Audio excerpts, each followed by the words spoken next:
Gazette du Togo, une vision sur l'actualité togolaise et sur le monde. Rejoignez-nous sur le www.lagazettedutogo.com ou sur nos comptes Facebook, Twitter et YouTube. Pour tout contact, écrivez à contact@lagazettedutogo.com ou appelez le 92 80 88 53. La Gazette du Togo, c'est l'information en continu. Mesdames, Messieurs, bonjour et merci de nous rejoindre pour le D12 ou le dimanche 12h sur Pyramide FM. Au commencement était la parole et la parole était avec Dieu et Dieu était porteur de 10 commandements. Ces commandements sont connus aujourd'hui bien plus que les 10 commandements. Le Togo s'est donné 18 nouveaux commandements supplémentaires. Depuis mercredi, ils sont portés à la connaissance des populations togolaises en général et celles de Grand Lomé en particulier. En introduction, on pouvait lire « Notre pays observe une augmentation du nombre de cas de Covid-19 depuis le début de l'année. Au 23 mars, le Togo totalise 9145 cas et 105 décès. De ce jour-là à ce 28 mars, les chiffres ont continué de procurer de la fièvre aux populations. Que se passe-t-il avec la Covid au Togo? C'est la question. Mais pour être plus précis, on dira que se passe-t-il avec la Covid dans le Grand Lomé? Réuni à Conseil des ministres, le gouvernement a pris des décisions. Elles sont reparties en 18 points, de la redynamisation du groupe MIS de surveillance Covid-19 en passant par des interdictions de rassemblement à des lieux spécifiques pour aboutir au renforcement de la surveillance des bars, des lieux de culte et des postes frontières. Le Togo entend contenir la nouvelle vague de contamination. Ces mesures seront-elles efficaces devant la furie galopante et meurtrière de la Covid? Qu'est-ce qui peut expliquer cette envolée spectaculaire des chiffres de contamination et de morts au Togo? En un an, le Togo, les autorités et les populations se tiraient relativement bien d'affaires. Le pays avait même été cité en exemple comme bon élève par l'Institut Lowy de Sydney. Dans un rapport rendu le 28 janvier de cette année, ce groupe australien de réflexion avait classé le Togo deuxième pays africain derrière le Rwanda. 2 mois juste jour pour jour, nous nous demandons ce qui n'a pas marché durant ce laps de temps. Les Togolais auraient-ils trop vite célébré ces lauriers? Depuis janvier, combien de femmes n'ont pas dit oui devant un maire? Depuis cette date, combien de noms de disparus n'ont pas rassemblé de nouveaux vivants sous divers apatames et dans les cimetières? Et que dit des bars, forcés par les buveurs à ne plus mettre de différence entre jours de travail et jours de repos? Et puisqu'au commencement était le verbe et la parole, les autorités ont décidé de reprendre la parole. Elles ont décidé de reparler des performances de la gestion, de la campagne de vaccination et des nouvelles directives. Des directives largement partagées par un certain nombre d'acteurs publics. Guéri de la Covid-19, le leader de l'ANC s'est voulu assez explicite. Prenez au sérieux cette maladie, martèle Jean-Pierre Fabre, comme s'il était sur un podium. L'artiste de la chanson, King Messan, pour sa part, répondra lui aussi en chœur les mêmes refrains. L'un des secteurs du Togo, la militante de l'opposition Foussena Diagba, invitait elle aussi ses consoeurs et frères du Togo à la vigilance face à ce virus. Depuis le Ghana, elle avait pris sa dose du vaccin, mais elle sera rappelée quelques jours plus tard par le Seigneur. En ce dimanche, jour du Seigneur, c'est avec un ministre du gouvernement que nous animerons cette émission spéciale consacrée à la Covid au Togo et les dernières mesures édictées par le gouvernement. Commentaires et explications de tests avec le ministre Christian Klimois. Il est en charge des droits de l'homme, de la formation à la citoyenneté et des relations avec les institutions de la République. Il est porte-parole du gouvernement. 96 50 34 37 et 70 43 09 70. Nos numéros aux auditeurs dans 45 minutes pour tout savoir sur les dernières mesures du gouvernement et la Covid au Togo. L'émission est mise en onde par Boga Koudoyo. Monsieur le ministre, bonjour. Bonjour Monsieur Atioumé, bonjour fidèles auditeurs de Pyramide FM. C'est un plaisir de vous revoir aujourd'hui et puis de pouvoir échanger avec tous les auditeurs. Justement, j'allais vous demander, ça fait un bail. Oui, effectivement, je crois que les contraintes des agendas n'ont pas permis qu'on puisse se revoir, mais on essaiera de se revoir plus souvent. C'est un plaisir de venir à Pyramide. Avec vous donc, nous allons faire ce que j'appelais tantôt une explication de test, puisque le gouvernement a pris une série de mesures dans le cadre de la lutte contre la Covid au Togo. Nous allons parcourir une à une ces mesures et toutes les questions qui sont posées, notamment au sein de l'opinion. Et au sein de cette opinion-là, il y a certains qui estiment que vous en faites un peu trop. Que répondez-vous à cela? Je pense que les chiffres parlent d'eux-mêmes. Vous avez donné les chiffres au 23 mars. On peut donner les chiffres actualisés aujourd'hui. 9827 cas total au Togo, 2021 cas actifs actuellement, donc plus de 7000 qui sont guéris, et 107 décès. Alors c'est vrai que quand on donne ces chiffres et que certains les comparent aux chiffres qu'on a, plus de 1000 morts dans certains pays, on a le sentiment que au Togo, peut-être que nous nous précipitons, que nous nous inquiétons outre mesure compte tenu des chiffres. Mais attention, quand vous avez un pays comme le Togo, sa superficie, sa démographie, nous sommes à peu près 8 millions d'habitants. Nous sommes un pays qui, aujourd'hui, économiquement, est toujours en phase de décollage et qui fait des efforts nécessaires en matière d'investissement, en matière sociale, et que les besoins sont importants. Il est évident que des décès de cette nature et des cas qui flambent, surtout sur le Grand Lomé, peuvent interpeller et doivent interpeller nécessairement et le gouvernement et chacun d'entre nous. Parce que derrière, il y a un investissement. Le Togo est l'un des rares pays aujourd'hui dans notre sous-région à faire une prise en charge à 100% des cas de malades. Et ça a un coût sur le budget de notre contribution à vous, à moi, à tous nos compatriotes. Nous ne pouvons pas continuer à faire cette dépense-là si nous ne maîtrisons pas, si vous voulez, ces chiffres. Donc il n'y a pas d'inquiétude outre mesure, mais c'est une stratégie qui est en place et nous devons faire baisser la fièvre de la Covid dans notre pays, de sorte à pouvoir reprendre une vie normale. La même question que je vais reposer autrement, puisque les Togolais, ils regardent la télévision, ils écoutent les radios, ils ont surtout la possibilité de consulter les réseaux sociaux. Les mêmes restrictions ne sont pas pratiquées dans les pays voisins notamment. Est-ce qu'ici on peut dire, ces pays-là, ce sont ces pays et le Togo, le Togo?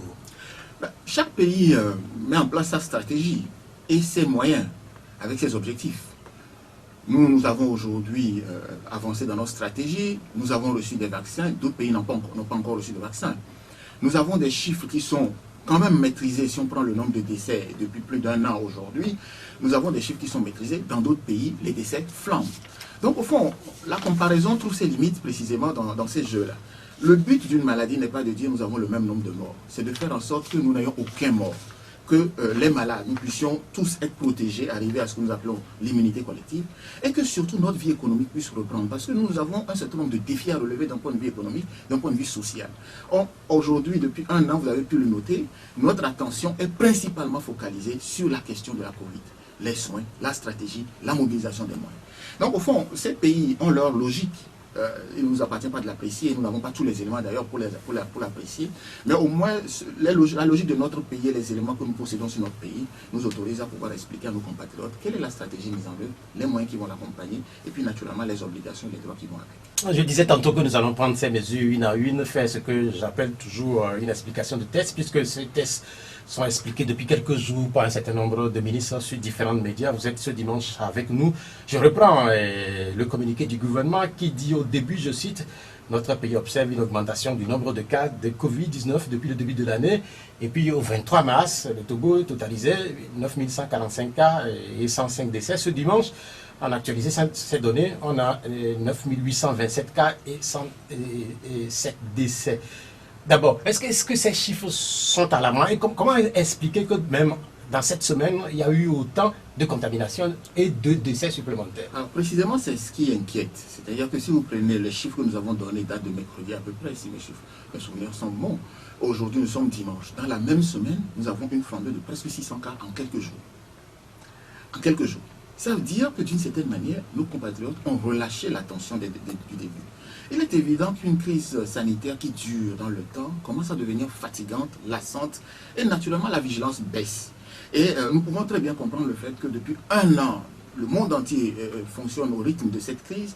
Nous-mêmes dans notre pays, nous avons pris des mesures, nous avons relâché parfois, fait un régime de tolérance parce qu'il faut quand même laisser des soupapes à nos compatriotes pour qu'ils puissent respirer. C'est pour ça que vous verrez que de septembre à mars dernier, bien que nous ayons eu l'autorisation de faire un état d'urgence, l'autorisation de décréter l'état d'urgence, nous n'avons pas fait l'état d'urgence sur le territoire national.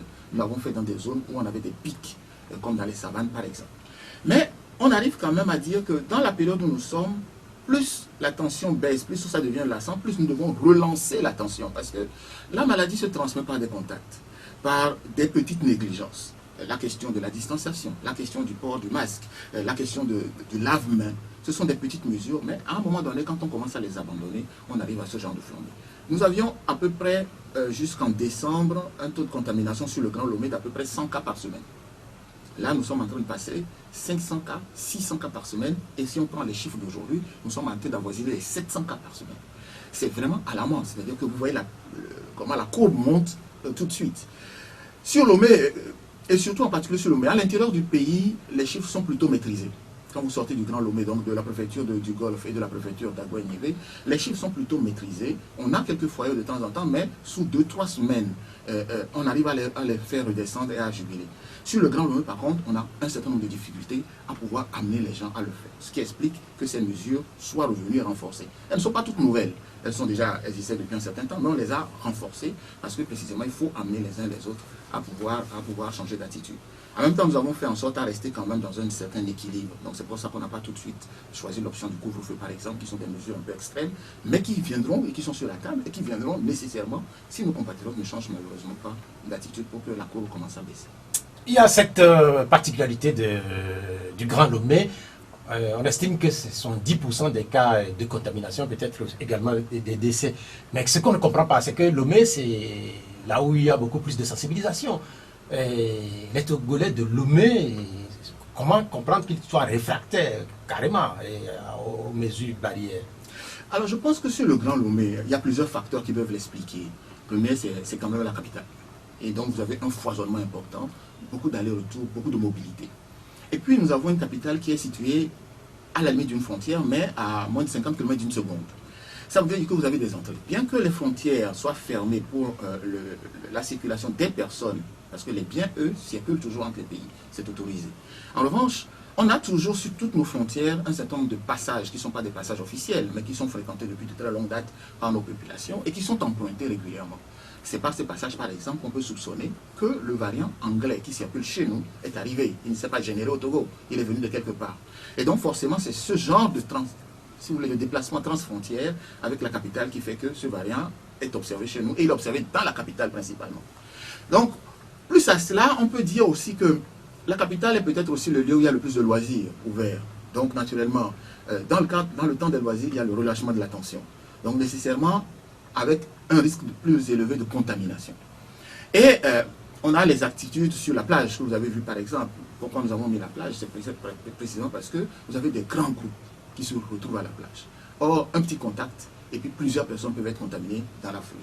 Donc au fond, la capitale, compte tenu de sa densité, compte tenu de la mobilité, compte tenu de sa situation géographique, et puis bien évidemment, quand vous avez un certain nombre de relâchements d'attention, naturellement, ça peut flamber. Nous sommes aujourd'hui le 28 mars. Il y a 2 mois, jour pour jour, un groupe australien décernait quand même une deuxième place au Togo en matière de gestion de la pandémie derrière le Rwanda, et beaucoup de Togolais avaient applaudi. Et je demandais en introduction tantôt, est-ce que les Togolais avaient trop applaudi? Est-ce qu'ils avaient trop tôt célébré victoire? Non, nous savons célébrer victoire, bon, raisonnablement sans triomphalisme, parce qu'au fond, on n'est pas dans un conflit avec quelqu'un, on n'est pas dans une concurrence, si vous voulez. Il se trouve que des organismes ont apprécié la stratégie togolaise et ont trouvé qu'elle était efficace. Précisément parce qu'elle est efficace et qu'elle est approuvée ailleurs, qu'elle est appréciée, nous devons la maintenir, la renforcer. Nous avons une stratégie qui est basée d'abord sur la prise en charge des personnes malades aux frais de l'État, il faut toujours le rappeler, et donc qui soulage un peu les populations. Un certain nombre de pays ne le font pas. Un certain nombre de pays, vous êtes malade de Covid, vous assumez la totalité de vos charges de soins. Naturellement, quand vous êtes dans une situation comme celle-là, évidemment, vous n'avez pas les moyens de vous soigner, vous ne vous signalez pas aux autorités, ni aux institutions sanitaires, vous le gardez chez vous à la maison, vous le propagez dans votre famille le propage aux voisins, les voisins le propagent à tout le monde. Et donc, ça peut expliquer pourquoi dans certains pays, les chiffres flambent plus que chez nous. Donc, notre stratégie est toujours efficace. La deuxième stratégie est basée sur la sensibilisation, celle que nous avons mise en place avec la contribution importante des médias. Ça, je voudrais vraiment le souligner, le travail important que vous avez fait, parce que les médias ont travaillé sur ce sujet jusqu'à maintenant bénévolement. On n'a payé aucun média spécial pour faire de la communication sur le sujet. C'est un sentiment patriotique et pour moi qui suis ministre de la formation civique, c'est quelque chose de très très appréciable. Et enfin, notre stratégie est également basée sur un certain nombre de mesures contraignantes. Naturellement, en tant que ministre des droits de l'homme, ça apporte un certain nombre de restrictions aux droits fondamentaux. Mais vous savez, c'est un peu le tribut à payer pour la santé parce que notre constitution garantit des droits, mais le premier droit, c'est le droit à la vie. Et le droit à la vie, son corollaire immédiat, c'est le droit à la santé de soi-même et à la santé des autres. Et donc, notre constitution prévoit également la possibilité de restreindre les autres droits. Ils ne sont pas secondaires, ils sont fondamentaux comme le droit à la santé, mais lorsque la santé et la vie sont en danger. Et donc, nous ménageons, si vous voulez, nous devons trouver un bon équilibre entre les restrictions qui sont faites pour nous permettre de tenir les obligations nécessaires aux solutions sanitaires à la crise, et puis en même temps la jouissance des droits. Quand on prend ces mesures, la première qui saute aux yeux, c'est celle concernant la redynamisation de la force Miss de surveillance Covid, on en annonce 1000 personnels. Et depuis 3 jours ou 4, on revoit encore dans la ville de Lomé notamment des hommes en uniforme avec des brassards. Quel va être leur rôle? Parce qu'on sait qu'avant, il y avait la FOSSAP. On sait aussi que la FOSSAP, à ses débuts, a eu quelques difficultés avant de finalement comprendre ou d'assimiler de façon à contenir ou à faire appliquer les mesures sans trop de difficultés. Quel va être le rôle de la même structure? Alors, il faut rappeler la FOSSAP. La FOSSAP avait été mise en place au début de la crise, lorsque le président de la République avait fait son premier discours à la nation début avril 2020. Et on avait annoncé une force de 5000 hommes pour couvrir le territoire, avec principalement une mission de faire respecter les premières mesures qui avaient été faites dans le cadre de l'état d'urgence qui avait été décrété, les couvre-feux, la régulation des horaires du travail, et la gestion des espaces publics avec le flux de masse, si vous voulez. Et la garde au niveau d'un certain nombre de sites importants comme les marchés, c'est-à-dire le contrôle des mesures barrières à l'entrée des marchés et la surveillance générale dans la ville. Nous avions également mis un certain nombre de dispositions concernant les transports à l'époque et cette force avait également pour mission de contrôler l'application de ces mesures par les transporteurs, le nombre de personnes transportées dans le véhicule, les distances, respect des zones qui avaient été bouclées à l'époque. Et donc vous voyez que cette force était essentiellement axée sur l'intervention, sur la présence dissuasive. Puis, chemin faisant, avec les meilleures connaissances que nous avions de la maladie au fur et à mesure, parce que le monde entier l'a découverte, a commencé à l'apprivoiser au fur et à mesure, naturellement, nos compatriotes ayant une meilleure information sur le système, il nous avait semblé qu'il fallait basculer progressivement, et quand les résultats commençaient à s'améliorer naturellement, il fallait plutôt accélérer moins d'intervention, plus de sensibilisation et de pédagogie.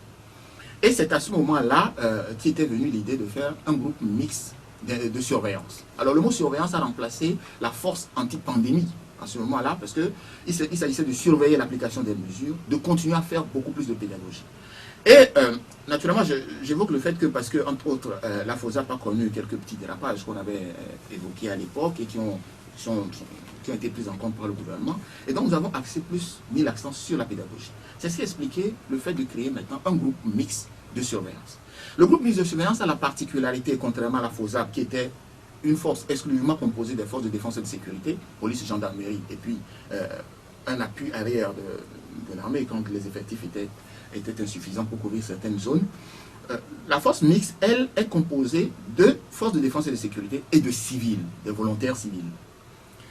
Cette force, quand elle a été mise en place, nous avons réduit les effectifs des forces de défense et de sécurité en mettant plus l'accent sur les forces civiles, c'est-à-dire les volontaires venant de diverses associations, mobilisés par la NPE et appuyés, coordonnés par l'Agence nationale de développement à la base, ANADEB, avec l'appui du ministère du développement à la base. C'est-à-dire qu'on a voulu faire un travail de proximité avec un contingent de civils volontaires qui pourraient passer des messages, sensibiliser, attirer l'attention de nos compatriotes là-dessus. Cet aspect de la pédagogie fonctionne, et fonctionne aujourd'hui. Dans Agoué, par exemple, vous pouvez voir un certain nombre de jeunes qui sont en tenue verte, on les appelle brigades vertes, mais qui sont utilisés à cela. Et puis dans d'autres quartiers, ils ont d'autres tenues. Aujourd'hui, on travaille à une harmonisation des identifiants, c'est-à-dire les mêmes chasubles, les mêmes mentions ou brassards, etc., pour pouvoir les reconnaître plus facilement.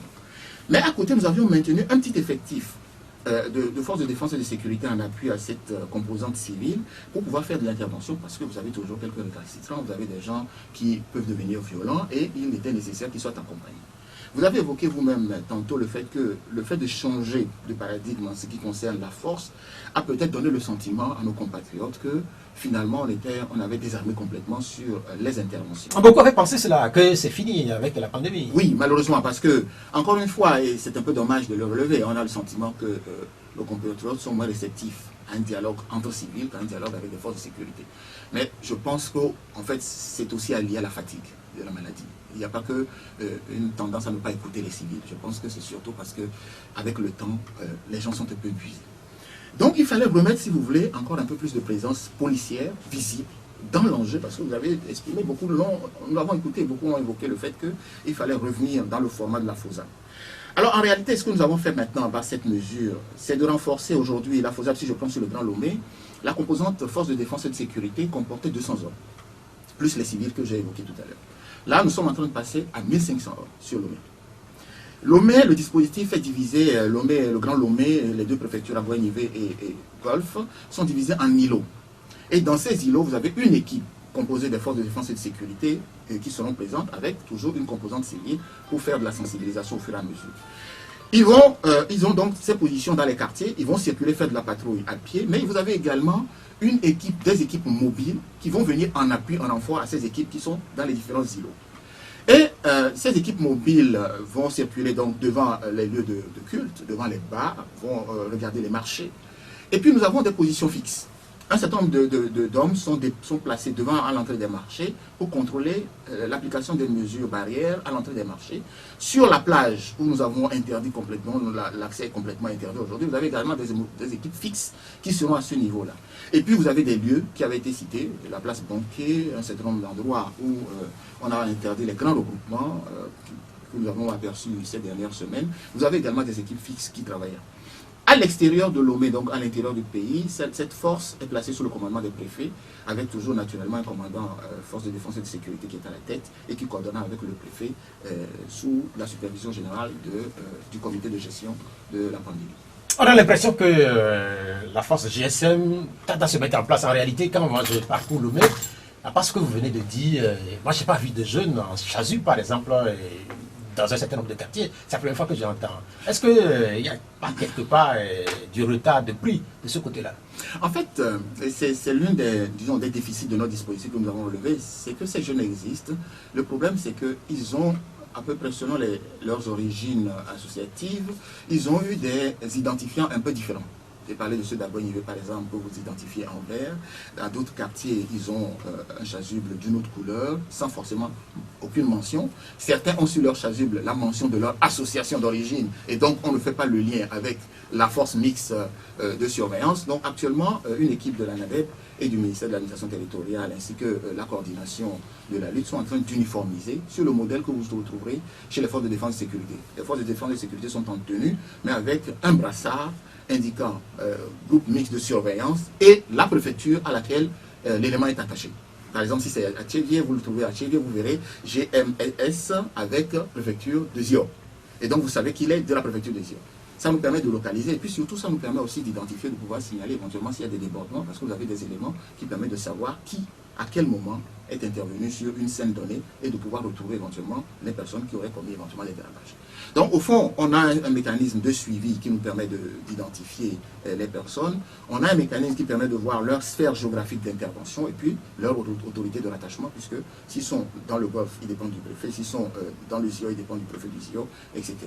Nous sommes en train de faire la même chose actuellement avec les civils. C'est pour ça qu'ils sont un peu fondus dans la masse. En réalité, ils ont toujours existé depuis la force, ils sont fondus dans la masse. Mais si vous regardez, vous verrez qu'on a déjà un meilleur déploiement actuellement des forces de défense et de sécurité. Depuis la décision, le Conseil des ministres de mercredi, le passage a mis 500 effectifs dans le Grand Lomé.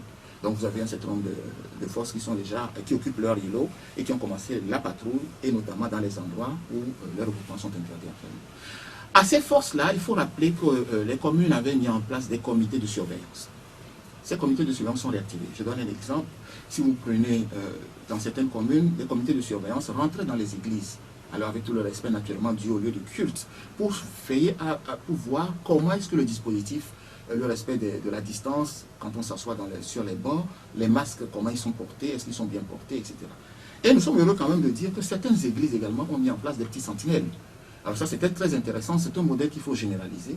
Parce qu'initialement, ce que nous avions prévu, c'était de permettre aux églises, aux mosquées, etc., tous les lieux de culte qui avaient été autorisés à ouvrir, à faire de l'autocontrôle entre elles et de signaler éventuellement des rapaces. C'est dans leur intérêt, c'est dans le nôtre aussi. Tous n'ont pas pris les mesures qu'il fallait par rapport à cela. Donc actuellement, les comités de surveillance des communes sont également réactivés et viennent en appui au groupement mixte de surveillance qui est sur le terrain. Quand on parle de Lomé de cette façon, quand on parle de ces éléments qui circulent, notamment pour veiller à l'application de ces mesures, on a l'impression des fois qu'on oublie un peu l'intérieur du pays. En réalité, la force existe à l'intérieur, comme vous l'avez dit. Mais quand vous allez dans les villages, là-bas, par exemple, on nie carrément l'existence de cette maladie. Est-ce que le chiffre que vous venez de donner, les 1500 hommes pour Lomé et peut-être d'autres éléments pour l'intérieur du pays, est-ce que ces éléments-là seront suffisants pour aller dans un petit village et contrôler une cérémonie d'enterrement, une veillée funèbre par exemple? Oui, en fait, les 1500 dont je parle, c'est uniquement l'augmentation des forces de défense sur Lomé. Cet effectif ne va pas à l'intérieur. Dans chaque préfecture, il y a un effectif renforcé sous l'autorité du commandant de gendarmerie ou du commandant de police, parce que la force mixte a sa propre hiérarchie et son plan d'opération. Le plan d'opération, c'est le déploiement, si vous voulez, les thèmes de référence. Pour faire simple, de la mission, les hommes qui sont mis à disposition, préfecture, pas préfecture. Toutes les préfectures n'ont pas les mêmes besoins et n'ont pas les mêmes problèmes non plus. Donc, au fond, ce que nous observons aujourd'hui depuis un certain temps, c'est que, globalement, quand vous regardez les chiffres que nous avons donnés, 70% de ces chiffres, c'est sur le Grand Lomé. 9 000 et quelques cas, vous avez presque 7 000 cas sur le Grand Lomé uniquement, et à peu près 3 000 cas sur tout l'ensemble du pays. Donc nous focalisons beaucoup d'attention sur le Grand Lomé. Mais il y a le même déploiement sous la coordination du comité de gestion de la crise, donc le colonel Djibril et son équipe, qui supervise l'ensemble du dispositif sur tout le territoire. La force mixte, le GMS est commandé aujourd'hui par le commissaire Bamazi, qui depuis Lomé également, avec ses éléments de relais dans chaque préfecture, naturellement, s'ils ont besoin d'hommes, on fera les apports supplémentaires. Pour l'instant, à l'intérieur, le dispositif fonctionne. Il nous permet au moins de stabiliser les chiffres. Et puis, éventuellement, s'il y a des percées, comme on a connu par exemple dans Tône, à un moment donné, dans les savanes à un moment donné, naturellement, on fera un renfort de force s'il y avait besoin de ça. Bon, dans la nouvelle mesure, les églises sont revenues. Vous-même, vous m'avez dit tantôt que vous avez dû faire un tour dans certaines églises ce matin avant de venir ici. Quelle est la situation ? Ce matin, j'ai regardé à peu près 2 églises. Je suis passé très rapidement devant une 3e. Je vois que les églises ont pris les dispositions. Alors, vous savez que pour les chrétiens, c'est toujours un peu gênant de les priver d'une chorale et d'un groupe de musique, surtout que depuis un certain temps maintenant, ça a intégré complètement la liturgie. Mais nos compatriotes savent se réinventer devant la crise. Moi, j'étais agréablement surpris de voir comment certaines églises, quand on était encore sous période de couvre-feu, au premier semestre 2020, avaient réussi à basculer, par exemple, sur des célébrations en ligne. Et c'était intéressant de voir cette dimension, l'introduction de nouvelles technologies dans l'expression de la foi, c'est quelque chose d'intéressant. Et là, ce matin, j'ai vu que certaines églises se sont adaptées. Mais je voudrais expliquer quand même pourquoi. Parce que beaucoup s'étonnent effectivement de voir qu'on ait interdit les chorales. On avait le choix entre fermer toutes les églises, un point barre, et puis réguler ce qui était la source du problème à l'intérieur des églises que nous avons rencontrées. Les églises, nous avions un premier problème. Des églises ont été autorisées, toutes les églises ne sont pas autorisées à ouvrir. Certaines églises qui n'ont pas été autorisées à ouvrir ont quand même ouvert sauvagement aujourd'hui. Il n'y a pas de contrôle des présences, il n'y a pas de contrôle des distances, il n'y a pas de contrôle de mesures barrières. Ces églises-là, la liste de toutes les églises autorisées, les éléments des groupes mixtes de surveillance ont la liste, feront la patrouille et fermeront toutes les églises qui n'ont pas d'autorisation d'ouvrir. Maintenant, sur les églises qui ont l'autorisation d'ouvrir, le problème qu'on a remarqué globalement, qui a été soulevé par le conseil scientifique, mais également par les élus, la rencontre que le ministre de l'administration territoriale, a organisée avec les acteurs de terrain, les élus, les préfets, les maires, et les acteurs de marché, exactement les hommes religieux, c'est que la plupart des chorales dans certaines églises, pour mieux s'exprimer vocalement, enlèvent les masques. Et il y a énormément de projections qui font que, au fond, la plupart du temps, quand vous regardez dans les contagions qu'on a eu surtout ceux qui sont souvent au premier rang, qui ont parfois été contaminés. Alors, il y a une traçabilité, on n'a pas encore une traçabilité complète, si vous voulez, de la chaîne de contamination prévenant des églises. Et on a dit, mais il faut renforcer, mais ça avait déjà été soulevé, le port du masque par les chorales et par les groupes musicaux, notamment les choristes dans les groupes musicaux. Le problème ne concerne pas tant les instrumentistes, parce qu'un guitariste, il n'a pas besoin d'ouvrir la bouche, donc il peut mettre son masque pour jouer à sa guitare. Donc, l'un dans l'autre, pour régler ce problème, entre fermer les églises complètement et retourner à la situation antérieure et régler la question de ce que nous considérons comme étant la source de contamination possible dans les églises, il nous avait semblé moins grave d'interdire les chorales et les chorales des groupes musicaux. Alors, nous comptons bien évidemment sur la réinvention par nos compatriotes, parce que nous n'interdisons pas la musique dans l'église, il faut que ça soit clair. Ce n'est pas la musique chorale qui est interdite, ce n'est pas la musique non plus d'ambiance qui est interdite, c'est les groupes chorales qui chantent sans masque. Ça veut dire quoi aujourd'hui? Ça veut dire qu'une église qui fait par exemple un playback, c'est-à-dire qui enregistre sa musique, qui veut la faire passer en louange et adoration, a la liberté de le faire. Ce n'est pas le son de la musique qui va amener à l'interdiction. Vous pouvez vous l'organiser autour de cela, faites en sorte qu'on n'ait pas de choristes qui soient obligés de répondre en chœur, physiquement, en live et en direct, et il me semble que le problème est réglé. Ce matin, ce que j'ai aperçu, beaucoup sont restés plutôt, ont complètement éteint les chorales et les musiques. Ça peut avoir un avantage. Donc on fait chanter directement le public qui était présent. Et puis subitement, je vais vous dire une petite confidence. Moi, je trouvais quand même que c'était intéressant parce que finalement, dans certaines églises, nous avions complètement concédé au choral et au groupe musical la connaissance des paroles des chants de louange. Aujourd'hui, on a découvert que nous ne connaissons pas tous les chants de louange parce que finalement, la musique ouvrait cela. Donc nous sommes obligés de réapprendre les paroles dans nos églises pour mieux chanter, louer le Seigneur. Mais je pense que nous avons d'autres solutions pour pouvoir mettre de la musique sans mettre des chorales en présence qui pourraient éventuellement être source de contamination. C'est clair que ce matin, c'était un peu de cafouillage un peu partout. Quand on vous écoute là, en clair, vous voulez dire qu'on peut jouer des tam-tams dans une église, qu'on peut jouer de la guitare dans une église et qu'on peut faire fonctionner la batterie, par exemple. Non, je pense que le plus simple, parce que quand on parle de ça, finalement, ça risque de partir en vrille dans tous les sens. Le plus simple, c'est de faire un enregistrement. Vous avez des CD, vous avez des cassettes audio. Aujourd'hui, vous avez différents supports de musique qui peuvent être repris et permettre de faire une louange et adoration sans avoir besoin de mettre en place un groupe. Parce que la décision, c'est l'interdiction des groupes musicaux et des chorales. Donc quand on commence à autoriser le guitariste ou le batteur, naturellement la distance entre le guitariste, le batteur, le chanteur et ses choristes, on n'est pas très loin. Donc le plus simple c'est de faire un enregistrement ou d'avoir des CD qui sont disponibles. Ça va faire peut-être un petit tout peu de ressources aussi à tous les artistes gospel éventuellement, si on achetait un peu plus leurs œuvres pour pouvoir louer. Mais chaque église trouvera la bonne solution dans le respect bien évidemment de cette interdiction. Nous parlons des églises, parlons maintenant de la frontière, parce que quand on évoque le groupe MUS, quand on évoque également les forces de défense, leur rôle c'est également de veiller à ce que les frontières soient sécurisées. Et depuis que la mesure a été annoncée, là-bas aussi, je ne sais pas si vous avez déjà fait un état des lieux. Alors au niveau des frontières, vous avez les passages officiels des frontières qui sont connus, qui sont fermés à la circulation des personnes, mais ouverts à la circulation des biens et des marchandises. Il y avait un régime d'autorisation spéciale pour éventuellement ceux qui avaient des urgences dans des pays voisins et qui devaient absolument se déplacer. Cette possibilité existe toujours éventuellement. S'il y avait une urgence, il faut demander les autorisations au ministère de la Sécurité qui gère l'immigration et ils apprécient et vous donneront l'autorisation. Mais ce qu'on constate, ce ne sont pas les passages, ce sont pas les déplacements au niveau des passages officiels. C'est tout. Les petites percées que nous avons le long des frontières, les petits sentiers qui traversent, mais qui sont de vieux passages historiques, parfois, parce que vous savez l'histoire de nos frontières et de nos communautés, de part et d'autre des frontières, il y avait ces passages qui étaient tolérés. On a vu que pendant cette période, beaucoup les ont exploités, et donc c'est de cette source-là d'ailleurs qu'est venu, entre autres, on peut soupçonner que c'est de cette source que soit venu le variant britannique que nous avons en circulation aujourd'hui dans le Grand Lomé.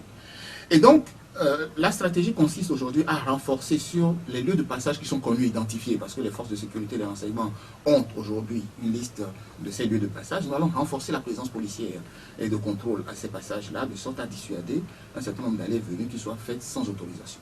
Mais encore une fois, le vrai souci, c'est que chacun de nous prenne conscience que nous sommes dans une période où la maladie ne choisit pas son patient. Vous passez la frontière, vous tombez malade, vous pouvez revenir, vous serez malade, vous pouvez décéder.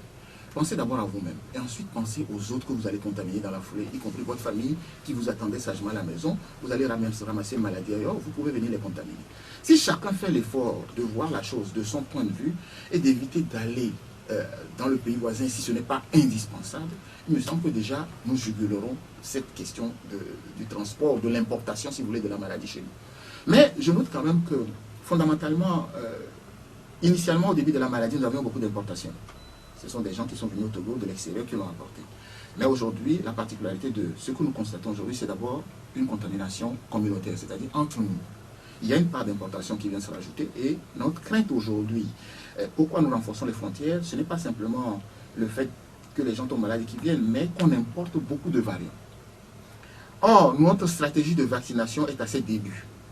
Si nous ne courons pas vite pour nous vacciner et que d'autres variants se développent et qu'ils deviennent résistants aux vaccins que nous avons, alors il y aura un problème. Donc il faut se protéger parce qu'au moins il est établi aujourd'hui que tous ceux qui ont été vaccinés sont protégés comme les formes graves qui peuvent venir, quel que soit le variant qui arrive. Donc protégez-vous pendant qu'il en est encore temps, avant qu'éventuellement des compatriotes récalcitrants importent chez nous d'autres variants de la maladie qui nous mettraient plus en difficulté, qui nous exposeraient encore plus. Toujours au niveau des frontières, avant que les nouvelles mesures ne soient annoncées, il se raconte qu'il s'est développé autour de ces frontières un véritable business, un commerce, parce qu'il faudrait payer pour pouvoir traverser les frontières. Est-ce qu'il ne faudrait pas penser à une police de la police pour veiller à ce que ces mesures-là ne soient véritablement appliquées et que l'efficacité attendue soit au rendez-vous? Alors oui, c'est vrai, vous parlez, il faut mettre les mots directement sur les choses, des raquettes, des corruptions pour passer la frontière. Parce que les compatriotes, effectivement, pour utiliser un mot un peu vulgaire, graissent la patte aux agents qui sont, à certains agents et qui sont aux frontières.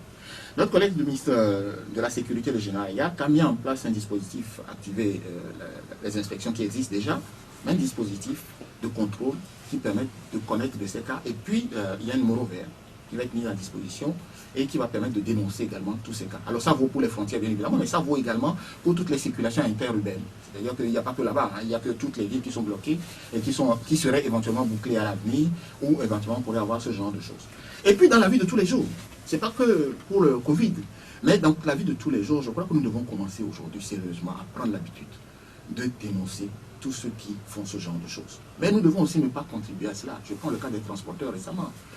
Quand les transporteurs disent oui, mais c'est vrai que nous sommes répétés sur la route, en général, ils sont aussi, pour certains parmi eux, ceux qui proposent en premier, parce qu'ils ne sont pas en règle.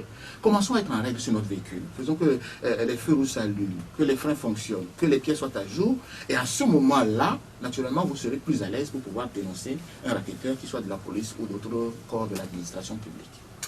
Depuis le début, nous parlons des interdictions. Nous allons revenir sur ces interdictions, mais allons sur le point 2 de ce communiqué qui parle de l'accélération de la campagne de vaccination avec la mise en place d'une stratégie mobile, notamment en délocalisant la vaccination en tout lieu où cela est nécessaire dans le Grand Lomé, dans le respect des critères d'âge. Qu'est-ce que vous voulez dire? Alors, nous avons reçu au total, si on fait le total entre la première vague et la deuxième vague aujourd'hui, depuis que la vaccination a été lancée par Madame le Premier ministre le 11 mars de cette année, à peu près pour 201 000 doses de vaccins. Et nous avions considéré que stratégiquement, il fallait d'abord privilégier le Grand Lomé, puisque nous avons évoqué, c'est lui qui a les plus grands chiffres actuellement de contamination et de malades. Et dans ce Grand Lomé, ceux qui étaient les plus exposés, à part le corps médical, qui est à la première ligne du combat, que nous devons protéger absolument, parce que si nous perdons nos médecins, nous commencerons à perdre de la main-d'œuvre importante et des spécialités dans le traitement de nos malades, nous avons commencé à privilégier les médecins. Et après ces médecins, nous avons dit toutes les personnes de plus de 50 ans. Pourquoi 50 ans? D'abord parce qu'en tenant compte d'une analyse liée à l'espérance de vie chez nous. Deuxième critère, c'est que c'est à partir de 50 ans, comme nous le disent les médecins, que se développent la plupart des comorbidités. La tension, le diabète et toutes les autres maladies qui sont des accélérateurs du Covid et qui font que quand vous prenez tous les 107 qui sont décédés, beaucoup sont décédés parce qu'ils avaient une comorbidité. Et la stratégie a consisté de dire on va privilégier cette catégorie d'abord en leur donnant la priorité sur les moins de 50 ans. Il se trouve qu'aujourd'hui, si on sort globalement, on est à peu près un peu moins de 50 000 vaccinés à la date d'aujourd'hui, donc au bout de presque 2 semaines de début de la vaccination. Et il est important aujourd'hui que nous puissions encourager les gens. Le message passe, parce que pendant longtemps, vous avez eu des fake news qui ont encouragé, vous avez eu les débats scientifiques internationaux qui, eux, ne se stabilisaient pas suffisamment, qui ont créé également la panique et la crainte. Aujourd'hui, je pense que l'OMS a clarifié la position, un certain nombre d'agences internationales ont clarifié la position, et les choix que notre Conseil scientifique national avait fait se sont révélés confortés par ces positions des experts internationaux. Donc la question aujourd'hui, c'est de dire comment on fait en sorte que nos compatriotes se vaccinent et se vaccinent vite, puisqu'il y a de l'introduction de nouveaux variants qui arrivent et qui peuvent compliquer la situation. Au lieu d'avoir les CMS, nous avons aujourd'hui, tous les CMS de Lomé font de la vaccination. Nous sommes dit, nous allons nous déplacer vers les personnes. Donc, d'où l'idée des équipes mobiles. Vous allez voir très bientôt installer un certain nombre de tentes dans certains endroits de la ville, palais des congrès, certains grands terrains qui sont connus par nos compatriotes, pour rapprocher, si vous voulez, la vaccination des domiciles des personnes et faire en sorte que les gens n'aient pas de distance importante à parcourir. Mais à côté de cela, vous avez des équipes mobiles qui se déplacent également dans des grands services. Par exemple, au port, la dernière fois, les hôteliers ont fait au Sarakawa, ils se sont rassemblés au Sarakawa. Une équipe mobile est allée au Sarakawa pour vacciner tous ceux qui étaient cibles et qui étaient concernés par cela. Donc, si vous avez des grands groupes, moi je pense qu'il faut être proactif aujourd'hui. Vous pouvez rassembler un certain nombre de personnes dans votre quartier, demander à la coordination de vous envoyer une équipe sur place. Plutôt que de déplacer 50 personnes, il est préférable d'avoir une petite équipe sur place qui vienne prendre 50 personnes, les vacciner sur leur lieu de travail ou dans leur quartier immédiatement. C'est ce que nous appelons les équipes mobiles.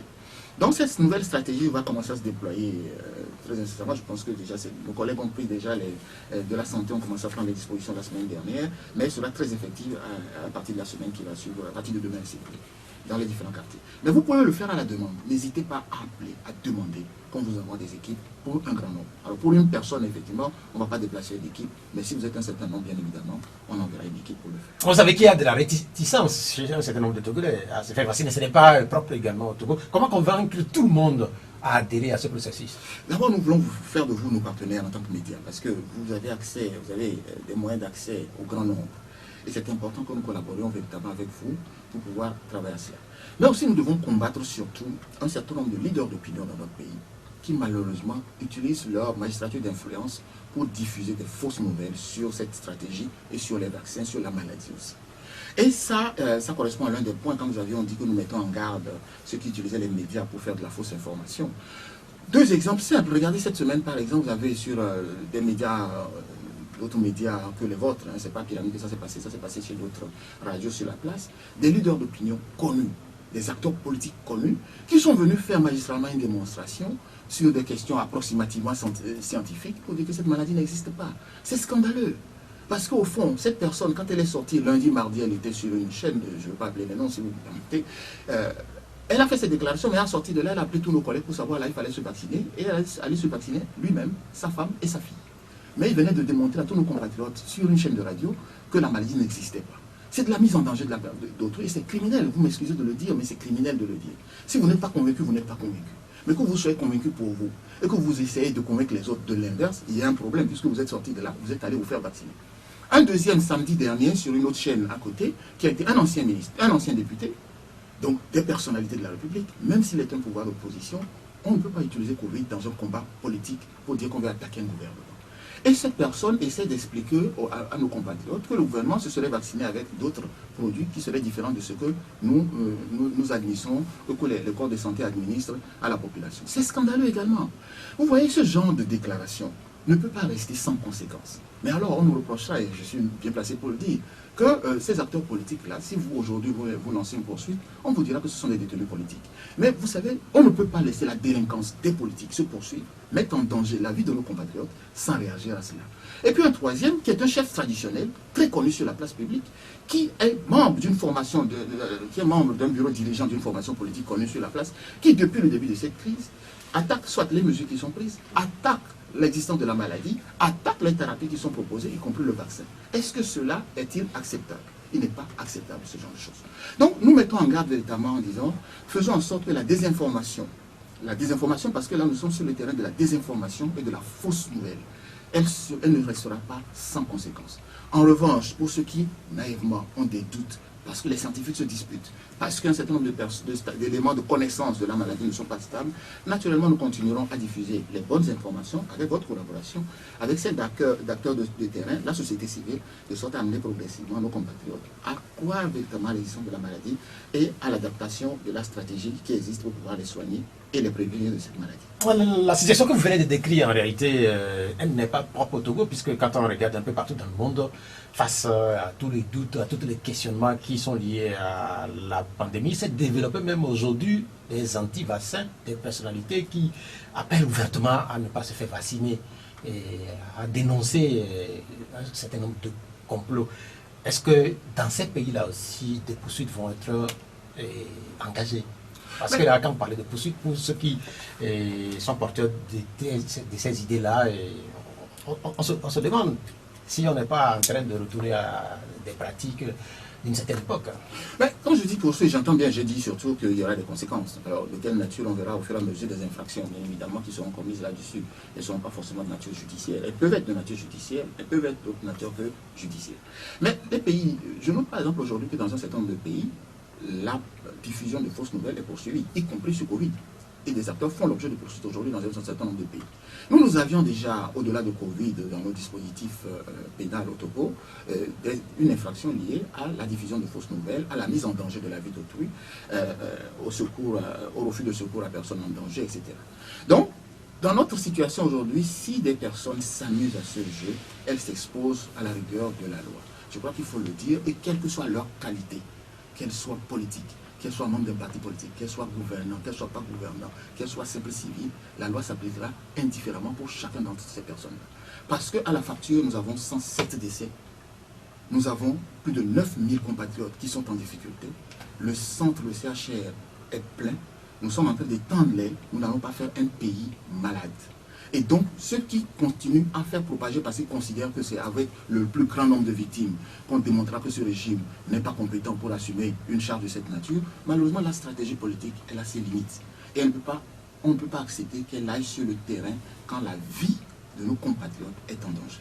Donc, c'est ce que nous disons. Après, attaquer le gouvernement avec d'autres arguments. Trouver d'autres choses. Il y a suffisamment de choses pour nous critiquer si vous voulez nous critiquer, mais ne mettez pas la vie de nos compatriotes en danger. Revenons sur les vaccins, puisque le Togo est en train de faire passer les premières doses. La question, c'est de savoir si on aura rapidement les deuxièmes doses, puisqu'on sait qu'après la première dose, il faut aussi un certain nombre de temps pour avoir cette deuxième série. Est-ce qu'on aura cette deuxième série surtout? Oui, nous avons, le Togo, le président de la République a fait prendre toutes les dispositions pour que nous puissions avoir les stocks nécessaires. Vous savez, plus nous consommons les stocks disponibles, plus facilement nous allons avoir. Parce qu'il y a une raréfaction du produit dans le monde entier. Tous les États se l'arrachent. Aujourd'hui, l'acquisition des vaccins, ce n'est pas seulement la disposition d'argent. Ce n'est pas parce que vous avez de l'argent que vous avez le vaccin. Il y a un rapport également qui s'instaure et nous sommes dans une marchandise rare, dans une période pandémique. Tout le monde tire sur la corde pour avoir. Nos pays en général ne sont pas en situation de force, bien évidemment.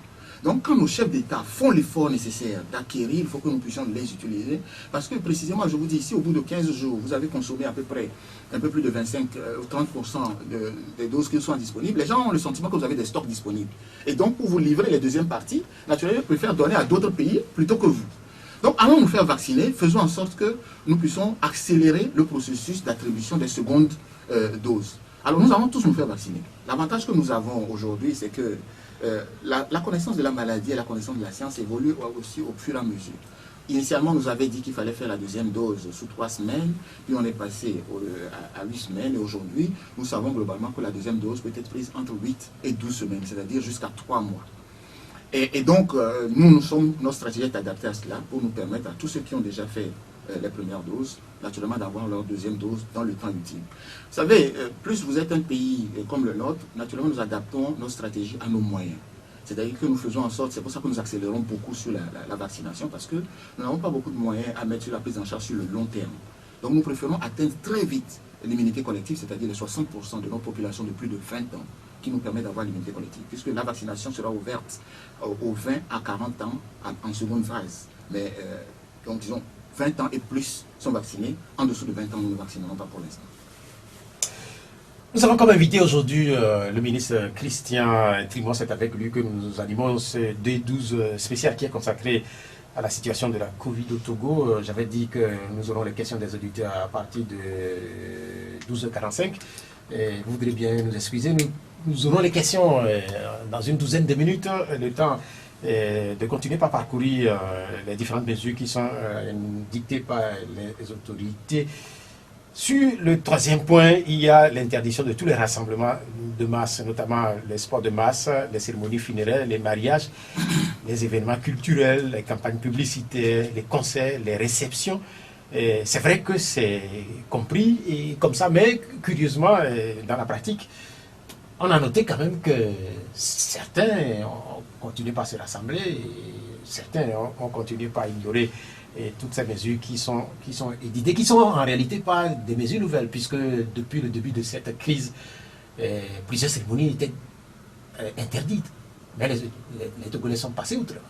Alors, c'est un peu ça la réticence d'un certain nombre de nos compatriotes. Beaucoup respectent la mesure, il faut quand même saluer l'effort des uns des autres. Il y en a beaucoup qui les respectent, mais vous avez toujours des récalcitrants qui font qu'on est obligé, malheureusement, de revenir de façon un peu forcée, un peu musclée, si vous voulez, pour l'interdire. Et vous avez vu qu'on a assisté à quelques fermetures depuis la fin de semaine dernière, fermeture de bars, fermeture de certains endroits comme l'espace à Casablanca. Et je voudrais sincèrement dire à nos compatriotes, faire du sport est une excellente chose. Mais en raison, ce que nous refusons, c'est faire du sport de groupe comme on le voit les samedis matins, avec de la musique, etc. Vous avez 500, 100, 200, 300 personnes qui se rassemblent pour faire du sport, pour se stimuler mutuellement. Vous pouvez le faire individuellement.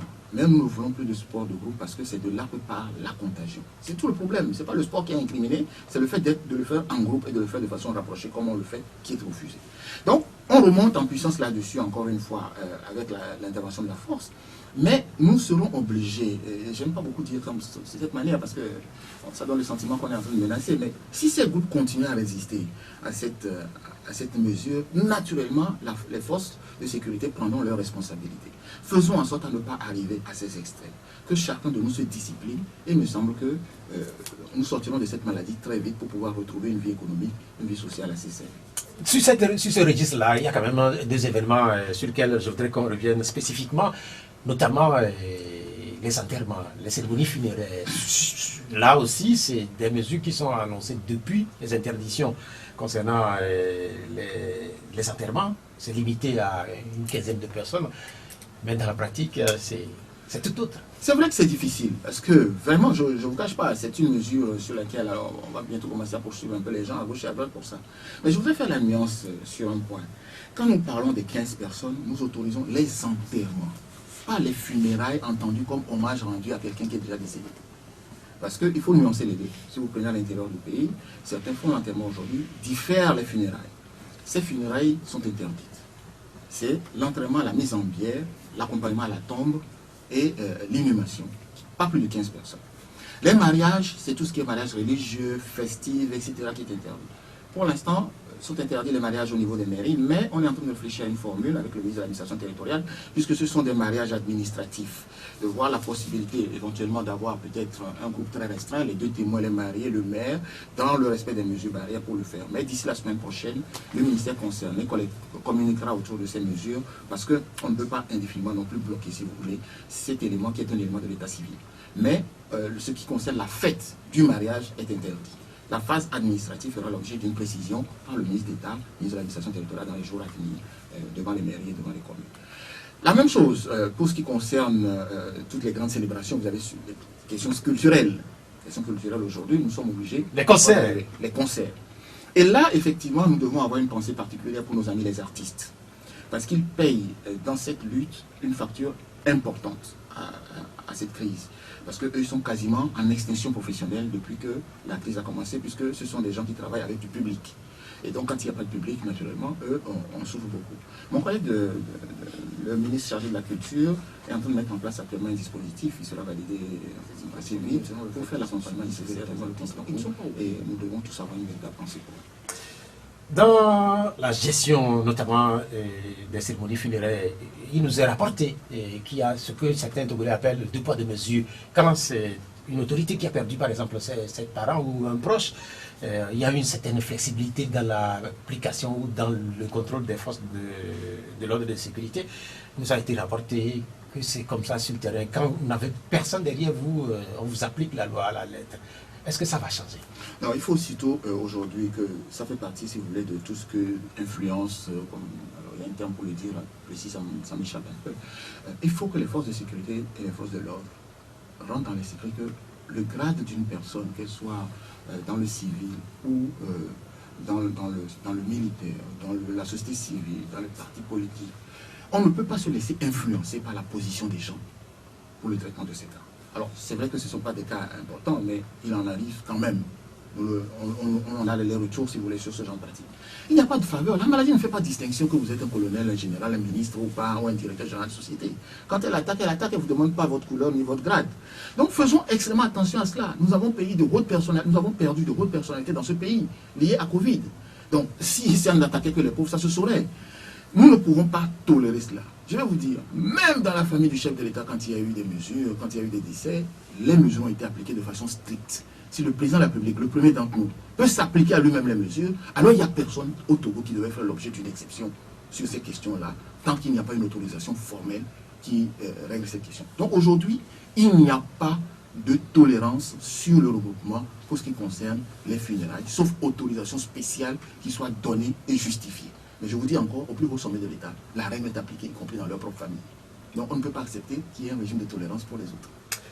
Si on parle de tolérance, cette semaine, quand je lis, ou si j'ai bien lu les journaux cette semaine, Hormis les places banquées, le local du réseau Tiens à Casablanca ou encore le Carrefour Tiens, ou le Carrefour Limousine, il semblerait que les agences de la Lonato continuent d'avoir du monde. Alors pour la Lonato, nous avions, bon, cette liste n'est pas exhaustive parce que bon, il n'était pas question pour le Conseil des ministres de faire la liste de tous les endroits où il y a du monde à Lomé ou à l'intérieur du pays. Nous avons pris les plus gros qui étaient connus. Ce pouvoir revient au préfet et au maire qui doivent, dans leur commune, assurer la police administrative, donc faire organiser les patrouilles nécessaires avec la contribution de la force mixte, identifier les endroits et prendre les arrêtés municipaux et les arrêtés préfectoraux nécessaires pour interdire cet accès. Donc le gouvernement les accompagne et les soutient par rapport à ça. Les agences de la Lonato, naturellement quand vous êtes dans une période comme celle-ci, la loterie attire beaucoup de monde. Et ce qui a été demandé au ministre des Finances, c'est de voir avec le directeur général de la Loterie nationale togolaise pour réorganiser le mode de paiement des gains, par exemple de la Lonato, utiliser par exemple tout ce qui est mécanisme de transfert électronique aujourd'hui, Timoni, Flouze, utiliser des virements quand les gains sont importants, d'autres mécanismes de paiement que ceux qui sont au numéraire et qui appellent de la foule. Donc l'ONATO doit se réorganiser entre mercredi et aujourd'hui, c'est peut-être un peu court pour eux, mais ils doivent rapidement se réorganiser pour que déjà dès le début de la semaine prochaine, que ce genre de choses ne se reproduisent pas, parce que, encore une fois, que ce soit la LONATO ou un autre service de l'État, une fois que cette interdiction est éditée, il n'y aura pas de double mesure là-dessus. Nous n'avons pas hésité à parler de la LONATO. C'est une régie, effectivement, de l'État, mais les forces de sécurité sont averties et qu'elles disperseront et elles fermeront ces agences s'il était nécessaire de le faire. On parle de la plage, je ne sais pas comment on va fermer la plage, puisque la plage est un lieu assez ouvert, assez vaste. Et elle fait partie des endroits interdits. Je ne sais pas comment est-ce qu'on va appliquer cette interdiction, puisqu'on sait qu'aujourd'hui, les usagers de la plage sont multiples. Ce sont des pêcheurs, ce sont des sportifs, mais aussi ce sont des tenanciers de bar, et ceux qui sont des buveurs. Depuis quelque temps, les Togolais adorent aller à la plage et prendre possession des bars. J'ai dit tantôt dans mon introduction qu'il n'y a plus de différence à faire entre les jours de repos et la semaine. Comment vous allez vous prendre pour faire respecter cette mesure spécifique au niveau de la plage? Alors au niveau de la plage, si on prend, il faut prendre peut-être au cas par cas. Si vous prenez tous les tenanciers de bar, il est évident que ça impactera leur activité. Parce que c'est précisément aussi de leur déficit à organiser l'accès de leurs clients à leurs bars, à leurs restaurants qui sont sur la plage, que vient ce problème. S'ils avaient été plus proactifs, en prenant les dispositions nécessaires, en mieux organisant l'accès et en évitant les gros groupements de masse, naturellement, on ne serait pas arrivé à cette mesure. Donc, l'accès de la place est formellement interdit. J'ai évoqué qu'il y a une équipe fixe du GMS qui sera présente le long de la plage, qui va patrouiller le long de la plage pour faire appliquer cette mesure-là. Elle est appuyée également par la brigade environnementale qui déjà travaille sur la plage pour s'assurer de la propriété de la plage, du respect des normes environnementales par la plage, et un certain nombre d'unités qui viendront en renfort pour que la mesure soit respectée. Maintenant, pour les pêcheurs qui utilisent la mer, naturellement, c'est un accès à la mer pour pouvoir aller à la pêche et revenir. Souvent, la façon dont leur activité est organisée, dans le respect des mesures, naturellement, le gouvernement regardera comment est-ce que cette activité peut prospérer, tout en s'assurant que les mesures soient faites. Ils ont un port de pêche qui est dédié à cette activité, et le ministère de l'Agriculture, le ministère de l'Économie maritime, naturellement, travaille sur les mesures qui doivent être appliquées dans le cadre du port de pêche. Donc, il n'y a pas beaucoup de crainte pour ce qui concerne les pêcheurs professionnels artisanaux qui interviennent, qui utilisent la plage pour accéder à la mer. Il y a un dispositif qui est prévu. Même quand vous prenez le port de Lomé, on n'a pas évoqué initialement, il était question d'interdire l'accès au TP3. Parce que le TP3 est un endroit où vous avez tous les dépotages qui se font. Le gouvernement a choisi, avec le port, d'améliorer les mesures qui avaient déjà été données, organisées par le port et le ministère de l'Économie maritime. Et aujourd'hui, très bientôt, le ministère va sortir les nouvelles dispositions qui renforcent les anciennes mesures sur l'accès au TP3, l'utilisation des dépotages au TP3, etc. Naturellement, il faut encourager aujourd'hui qu'on ait les dépotages qui se fassent en dehors du TP3, en ville par exemple, pour éviter d'avoir un regroupement sur le TP3. Donc vous avez des endroits comme ça qui sont liés à l'exercice d'une activité professionnelle, qui vont appeler des foules et qui vont faire l'objet d'une réglementation spécifique à ce secteur. On ne peut pas fermer le port, vous imaginez bien, on ne peut pas fermer le TP3 non plus. Mais on va réguler de sorte à faire respecter ces mesures. Donc sur la plage, Il y a les professionnels de la plage qui accèdent à la mer. Leur cas est réglé dans le cadre de leur activité professionnelle par les ministères concernés qui viendront en appui aux mesures qui ont été faites dans le cadre de l'application détaillée de ces mesures qui ont été prises. Et puis vous avez tous ceux qui utilisent la plage à des fins de loisirs où la fermeté va s'appliquer naturellement parce que nous ne pourrons pas accepter des regroupements. Donc pour les loisirs, au-delà de la plage, il y a les bars qui sont disséminés un peu partout dans la ville de Lomé, notamment à Goignivé aussi. Et quelle va être la situation de ces bars? Puisqu'on sait aussi déjà que certains de ces bars ont continué pas à opérer, certains clandestinement et ont été fermés ces dernières 48 heures. Est-ce que vous décidez qu'il n'y ait plus de bars ou que par exemple les bars doivent se conformer à un certain nombre de mécanismes? Alors, nous avons longuement échangé avec les tenanciers de bars, les propriétaires, etc. Parce qu'il faut quand même dire que cette activité de bar, de restaurant, cantine, est un point important de notre économie, de l'économie de la restauration tout. Et en particulier dans la ville de Lomé. Si vous prenez en semaine pour tous ceux qui travaillent en ville, avec les distances aujourd'hui, vous êtes obligé de laisser quand même un jeu pour leur permettre de manger, sinon les gens ne peuvent pas quitter les Dicopé, venir travailler, repartir à midi manger et revenir le soir. Et donc pour tenir compte des contraintes, nous sommes obligés d'avoir un régime de tolérance pour les bars, mais tolérance conditionnée par le respect des dispositions qui ont été prises. 1. Les distances des tables. 2. Le nombre de personnes autour de la même table. 3. La question liée au port du masque, au lavage de mains, à la désinfection des lieux. Et nous avions dit qu'il faut encourager fortement, nous n'avons pas voulu l'imposer tout de suite, mais c'est la prochaine étape si les amis n'appliquent pas les règles. Nous avons dit qu'il fallait faire de la vente à l'emporter en privilégier la vente à l'emporter. Vous pouvez venir commander vos boissons, les emporter et les boire chez vous. Vous pouvez commander votre nourriture et aller le manger ailleurs que sur place. Et donc, c'est cette activité-là qui est encouragée et qui est privilégiée aujourd'hui. Mais, éventuellement, si on ne respecte pas ces règles-là, la force mixte a le pouvoir nécessaire de fermer les bars immédiatement quand ils constateront que les dispositions ne sont pas respectées. Merci beaucoup. Nous venons de passer 1 heure de temps. Il nous reste encore 30 minutes d'émission. Ces 30 minutes vont être consacrées aux questions et aux préoccupations des auditeurs. Il y a une de ces premières préoccupations, à savoir la qualité du ministre qui est invité. Pourquoi est-ce que nous invitons le ministre, puisqu'il n'est pas un médecin? En réalité, un certain nombre de ministres passent sur les médias pour expliquer les mesures qui sont prises, notamment par les autorités dans le cadre de la Covid. C'est pourquoi nous avons invité le ministre Christian Timois, qui de plus est porte-parole du gouvernement. Je rappelle les numéros de l'émission 96 53 47 et puis 70 43 09. 70, il y a un certain nombre de commentaires qui sont laissés, notamment aussi par les amis qui me regardent, qui soient au Togo ou ailleurs dans le monde. Il y a par exemple Célestine Edé qui dit: qu'en dites-vous du grand marché de Lomé, monsieur le ministre? Alors, je n'ai pas bien compris le sens de la question. Si c'est, est-ce que le grand marché de Lomé continue à fonctionner, c'est ça? Le grand marché continue. Vous savez très bien que, contrairement à un certain nombre de marchés, le grand marché a plusieurs entrées. Oui. Est-ce que, par exemple, vous allez installer des dispositifs de lave-mains, par exemple, à toutes ces entrées? Comment ça va se faire? Si on sait qu'au niveau du grand marché, dans le marché, par exemple, se cogner carrément est chose facile. Oui. Alors, à l'intérieur, mais ça vaut pour le grand marché de Lomé, mais ça vaut peut-être pour tous les autres marchés, à leur taille, bien évidemment. Dans un marché comme les nôtres aujourd'hui, vous ne pouvez pas éviter que les gens se touchent à un moment ou à un autre. Et donc, ce qui est privilégié, c'est de faire, au moment de l'entrée dans le marché, de privilégier les mesures de lavage de mains, désinfection, de sorte que si à la circulation à l'intérieur du marché, naturellement vous touchez quelqu'un, qui ait le moins de risques possible. Et puis la deuxième mesure, c'est le port du masque. Parce que dans un marché, on parle, on débat, on marchande, et donc il y a des possibilités de projection de la salive. Là encore, également, il y aura des mesures nécessaires pour pouvoir faire respecter cela. Le dispositif est simple. Le groupe mixte met en place un dispositif à l'entrée de tous les marchés. Tous les entrées du marché sont identifiées et ils doivent veiller à ce que ces mesures soient respectées. Vous ne l'avez pas les mêmes, vous ne rentrez pas dans le marché. Ils sont appuyés par l'EPAM, l'établissement public d'administration des marchés, qui également met son dispositif et met en contribution toutes les associations des femmes. Vous savez, dans le marché, vous avez secteur par secteur d'activité, des pyramides. Donc, il y a des responsables par secteur d'activité, par marchandises. Elles sont mises à contribution pour contrôler leur chaîne de vente entre les grossistes, les semi-grossistes et les détaillants.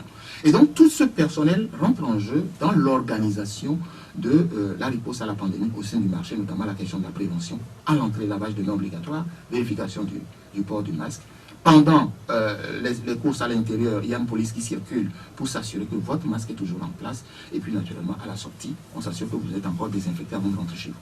Bien, merci. Le premier auditeur qui est en ligne. Allô? Allô? Bonjour. Bonjour, M. Pierrot. C'est Papa Sodine. C'est pas ça que je veux vous. Comment vous allez? Oh, très bien. Ok, allez-y. Tout d'abord, je salue le ministre. Merci beaucoup, Papa Sadine. Bon, la question que moi je me posais est-ce que le gouvernement n'est pas sévère ou bien qu'est-ce que je ferais même contre la population, puisque à ce moment où nos poches sont vraiment vides, on augmente encore le prix des péages. Or, vous savez que toutes les marchandises, ou bien si nous pouvons voyager dans le pays, on doit nécessairement passer par les péages. Et le panier de la ménage, le panier de la ménage, devient toujours plus difficile. Est-ce que le gouvernement n'est pas un peu sévère pour la population? Merci. Bien, merci. Sur la question, moi je prolonge la question puisque nous avons dans les mesures, une mesure spécifique concernant le transport. Quand on sait que cette mesure va s'appliquer dans un contexte de l'augmentation des prix des pousses, des prix de passage aux postes de péage, est-ce que vous pensez spécifiquement aux personnes vulnérables, aux personnes pauvres, pour ne pas dire que vous êtes sévère avec les populations? Vous savez, le droit avant de pouvoir réclamer le panier de la ménagère, il faut que vous soyez vivant et en bonne santé. Et si vous n'êtes pas vivant et en bonne santé, naturellement, que vous ayez un pouvoir d'achat, que vous n'en ayez pas, vous serez en difficulté. Et donc, la stratégie aujourd'hui porte d'abord sur la sauvegarde de la santé des uns et des autres. Maintenant, la question du péage, nous le comprenons bien, parce qu'il y a une des mesures qui porte sur la régulation du transport. Disons, le nombre de transports, le nombre de personnes dans les transports doivent être respectés conformément aux directives qui avaient été déjà données l'année dernière. En reprenant pour les voitures de 5 places, 3, les voitures de 7 places, 15 places, etc., les bus, on avait une norme pour le transport. Et la force qui est mise en place va veiller strictement à l'application. En même temps, pour éviter d'avoir une incidence sur le coût du transport et donc naturellement passe cascade sur le coût de la marchandise, le ministre du Commerce est en train de mettre actuellement à activer sa brigade de contrôle des prix. Parce qu'il faut qu'on veille à cela aussi, pour qu'il n'y ait pas une incidence majeure. Mais vous savez, vous avez un pays qui, vous ne pouvez pas arrêter de faire fonctionner les autres aspects du pays au motif que nous sommes tous concentrés sur une guerre sanitaire. On lutte contre la maladie, d'accord, mais on doit continuer à faire des investissements, on doit continuer à entretenir nos routes. Il faut voir aussi le bénéfice qu'on en tire. Vous avez des péages, vous contribuez, il y a une route qui est améliorée, vous amortissez, vous faites des économies sur le coût d'entretien de votre véhicule, sur le coût de la consommation du carburant et l'usure des pièces. Et donc, l'un dans l'autre, vous êtes gagnant quand vous le voyez sous cet angle. Mais quand vous vous dites simplement qu'on a fait une augmentation du péage et que vous ne voyez pas les autres bénéfices, c'est-à-dire toutes les dépenses que vous ne ferez plus, ou en tout cas que vous ne ferez plus au même rythme que vous le faisiez avant, on peut avoir le sentiment qu'il y a une augmentation du coût de la vie. Mais sur les prix, il y a une mercuriale des prix, marché par marché, qui est surveillée par le ministère du Commerce, par le ministère de la Sécurité, et le ministre du Commerce prend les dispositions actuellement pour qu'il y ait le moins d'incidence possible sur le prix des marchandises sur les marchés. Deuxième auditeur, allô? Allô? Oui. Bonjour. Oui, allô, oui. Oui, vous êtes à l'antenne PD. Oui, Oui, comment vous allez? très bien. Ok, allez-y. Oui, son excellence, bonjour. Bonjour, M. Pelé. Du courage. Merci. Bon, je ne vais pas dire que le gouvernement ne fait pas des efforts. Il fait des efforts. C'est que les efforts sont invisibles sur le terrain. Qu'est-ce que je voudrais dire?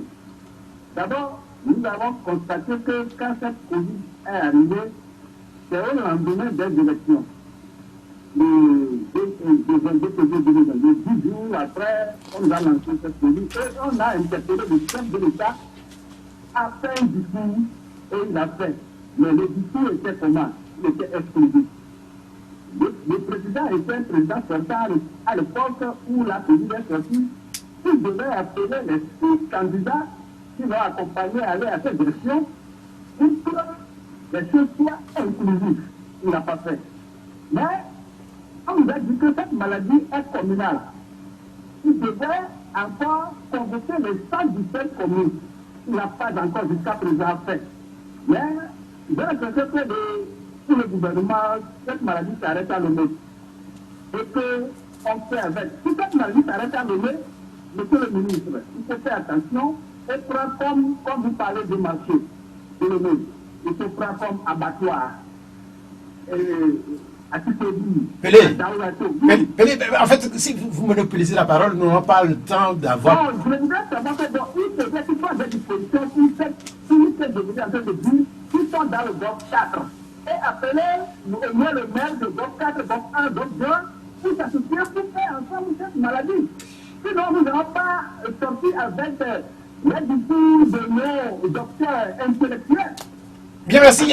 On a noté, s'il vous plaît, on a noté Pelé, il nous reste 20 minutes. Et je voudrais qu'on ait un maximum d'intervenants avec leurs différentes préoccupations. Est-ce que vous voulez bien réagir aux préoccupations de Pelé? Oui, peut-être très rapidement. Monsieur Pelé, vous avez certainement raison sur le fait qu'une part du discours que nous avons mené sur la maladie au début de l'année 2020 avait été phagocyté un peu par les préoccupations électorales. Naturellement, on sortait d'une élection et il y avait ce discours sur les élections qui parfois a éteint la voix des spécialistes de la santé sur la maladie.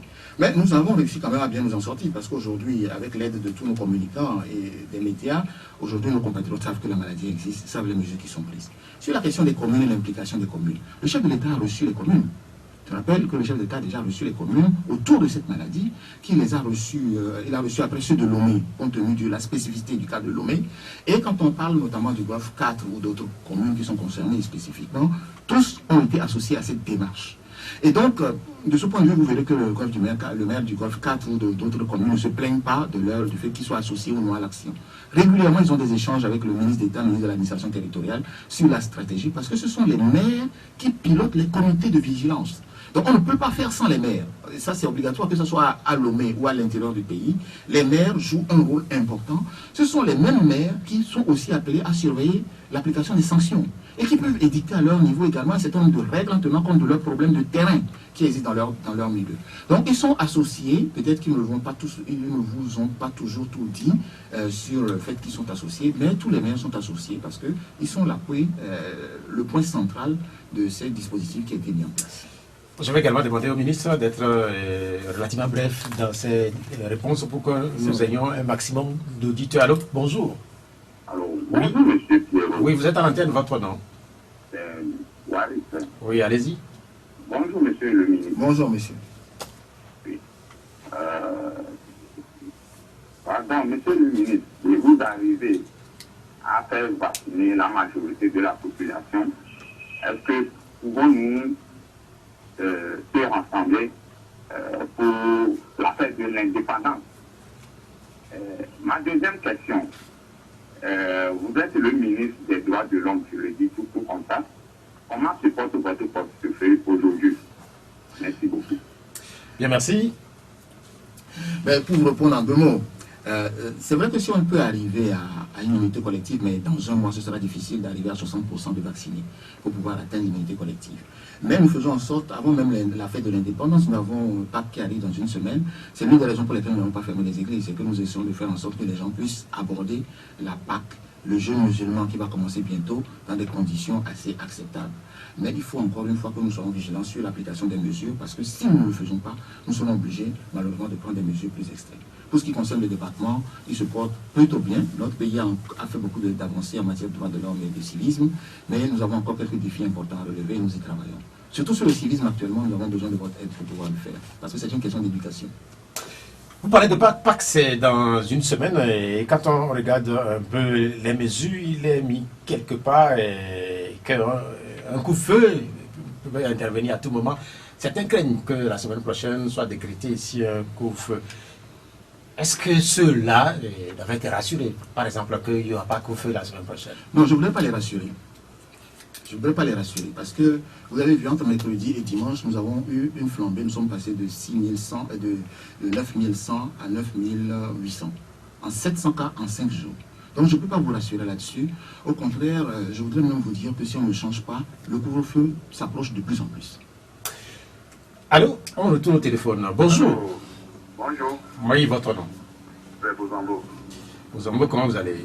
Très bien. Bonjour, notre ministre. Bonjour, monsieur Bozambo. Il me semble, ce n'est pas il me semble, vous êtes un enfant de Dieu.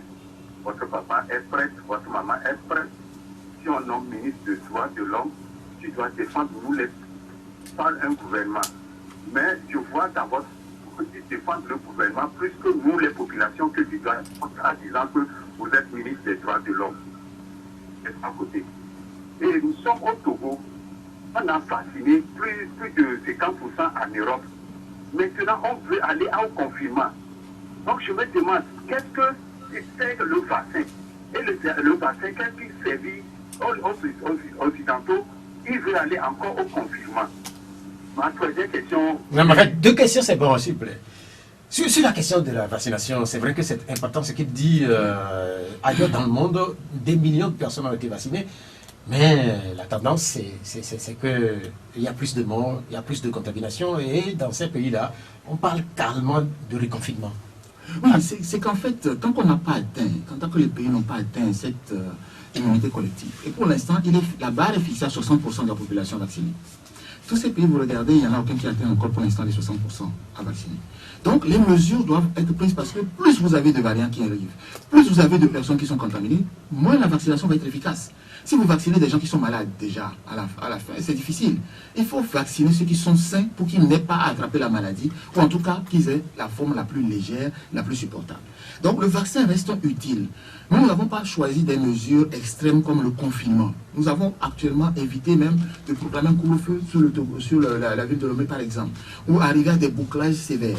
Parce que nous tenons compte aussi d'un ajustement, et je voudrais le remercier pour cela.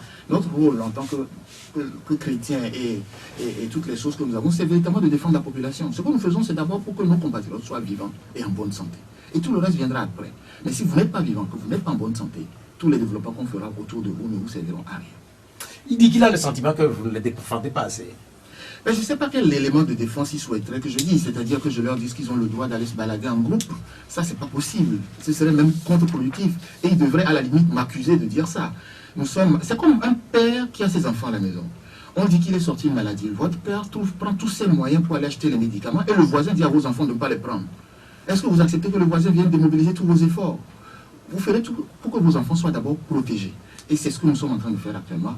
Et nous faisons en sorte que tous nos compatriotes soient protégés. Le cinquième auditeur. Allô? Allô? Bonjour. Bonjour, monsieur. Oui, vous êtes à l'antenne. Bonjour. Bonjour, monsieur. Quel est votre nom? C'est Kossi depuis Dijon. Oui, Kossi, allez-y. Ok, j'ai deux questions pour le ministre. La première, ça concerne les radios privées. Il vient de dire tout à l'heure qu'ils jouent vraiment un rôle très important. Mais il a dit aussi qu'ils n'ont pas donné un sou pour la communication au niveau des radios. J'aimerais savoir pourquoi. Ce n'est pas le moment pour le gouvernement de soutenir ainsi les radios qui font vraiment un travail très important. Maintenant, ma deuxième question. Et qui me dit clairement si le chef de l'État, M. Faure, a été vacciné? Si oui, alors pourquoi pas publiquement? Sinon, pourquoi? Si vous le permettez, vous donnez quelque chose. Non, mais en fait, deux questions, c'est bon, cher ami Kossi, depuis Didiolé. Sur la question spécifique des médias et de leur accompagnement, c'est vrai que plusieurs programmes sont changés, et notamment au niveau des radios, notamment au niveau des télévisions. Mais vous l'avez dit, il n'y a pas un accompagnement derrière. Oui, ce que je voudrais évoquer surtout, c'est saluer vraiment le travail des journalistes parce que ils se sont lancés spontanément. Ils n'ont pas dit nous devons faire des contrats avant, nous devons d'abord négocier avec vous. Ils se sont jetés dans la bataille en même temps que tout le monde parce qu'il y avait une question de survie nationale. Et c'est un sentiment patriotique à saluer. Maintenant, mon collègue travaille sur un plan de communication qui va intégrer, pas que les radios privées d'ailleurs, y compris les radios publiques et les radios communautaires, et qui vont pouvoir déployer pour continuer à suivre la stratégie, y compris la stratégie de vaccination et autres. Donc pour l'instant, il prendra langue avec les organisations qui sont concernées en temps utile. Je ne voudrais pas dévancer, si vous voulez, ce qu'il est en train de mettre en place. Sur la deuxième partie de la question, c'est vrai que c'est une question que beaucoup d'auditeurs ont laissée, et notamment sur les réseaux sociaux en ce qui concerne le chef d'État. Je ne sais pas si vous voudrez répondre. Oh, vous savez, Si vous ne la trouvez pas importante... Si le fait publiquement ou il le fait en privé, ça c'est un choix personnel, si vous voulez savoir. Si Est-ce que cela n'aurait pas une incidence sur la décision d'un certain nombre de Togolais? Madame le Premier ministre l'a fait en direct pour lancer ce programme qui est un programme du gouvernement. Un certain nombre de collègues se sont prêtés à l'exercice en public en faisant des photos également par rapport à cela. Il me semble que nous devons plutôt valoriser ces questions plutôt que de rester autour du chef de l'État qui fait ou qui ne fait pas. Mais soyez rassurés, le chef de l'État ne se met pas en danger. Donc forcément, les dispositions nécessaires, il les prend. Il y a une autre question qui est laissée par Jonas, le doyen, par rapport au nombre total de vaccins que le Togo a en rapport avec les 8 millions de Togolais que nous sommes. On avait 856 000 au départ et puis après 45 000. Est-ce que c'est pas très insuffisant? Non, pour l'instant, ce n'est qu'une première vague qui vient là. Nous avons deux initiatives. La première est venue sur l'initiative COVAX, la seconde est venue sur l'initiative de l'Union africaine, qui est abondée et soutenue par un partenaire. Et les doses togolaises commandées par nous ne sont pas encore arrivées, parce que l'État togolais a commandé ces doses. Je rappelle que l'initiative COVAX et les appuis partenaires, c'est 20% de couverture.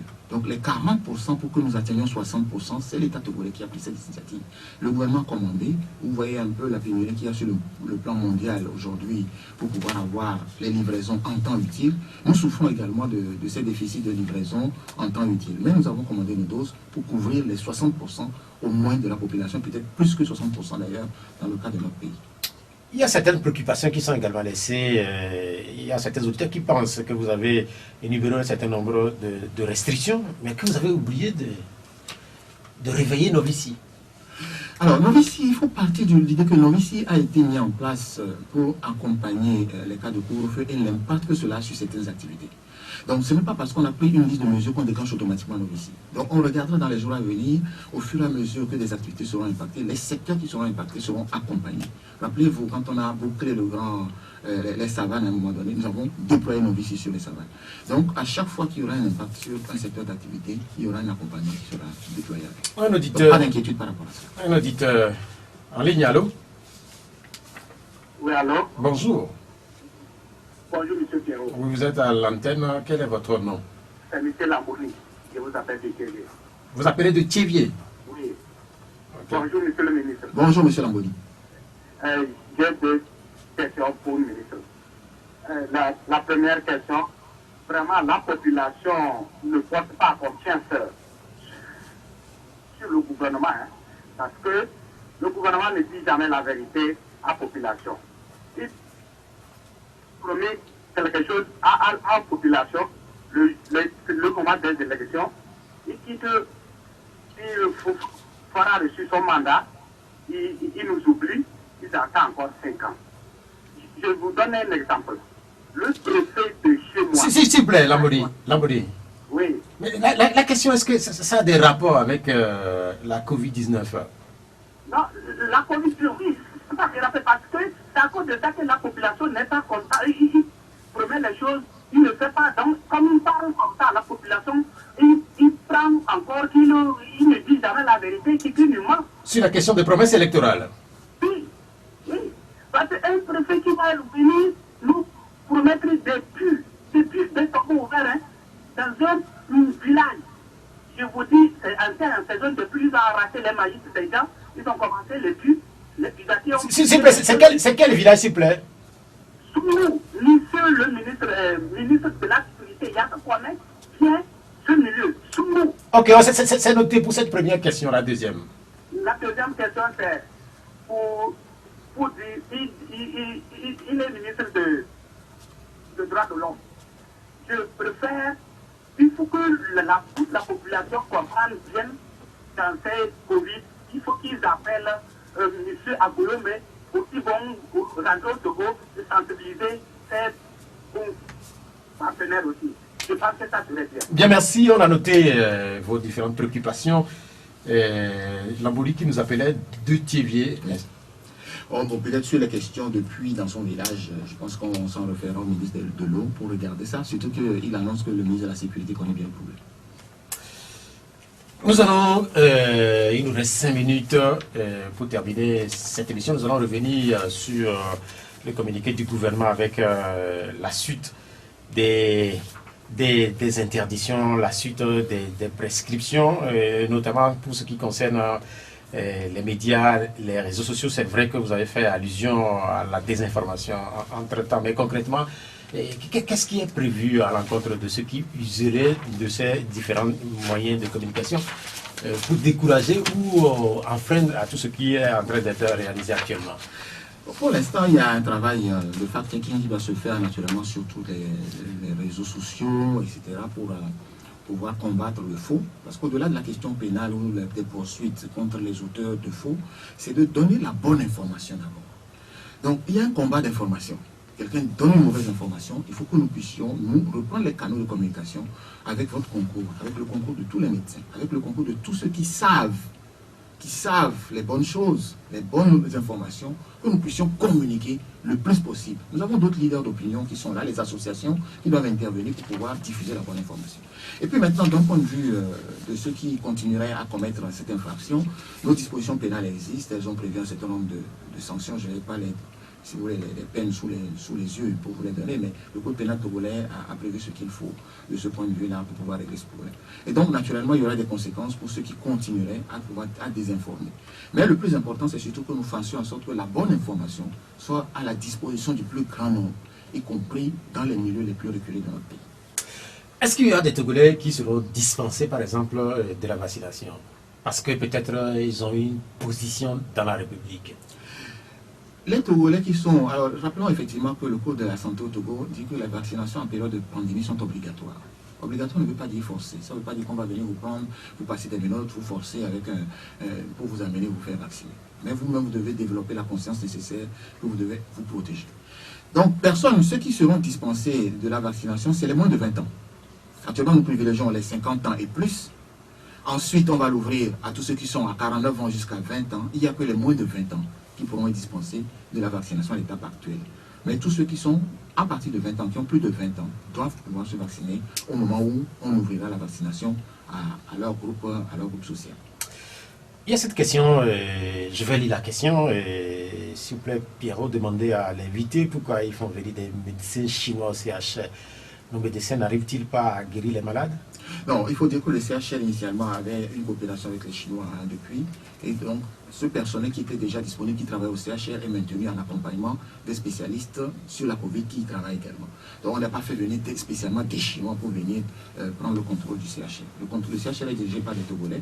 Il y a des médecins étrangers qui nous accompagnent. Rappelez-vous, nous avions même eu un temps l'appui des Cubains. À un moment donné. Vous savez, nous sommes sur une maladie où on ne peut pas se priver de l'expertise, quelle que soit l'origine de cette expertise. À partir du moment où elle est avérée et qu'elle est utile pour notre pays, nous ne pouvons pas nous en priver.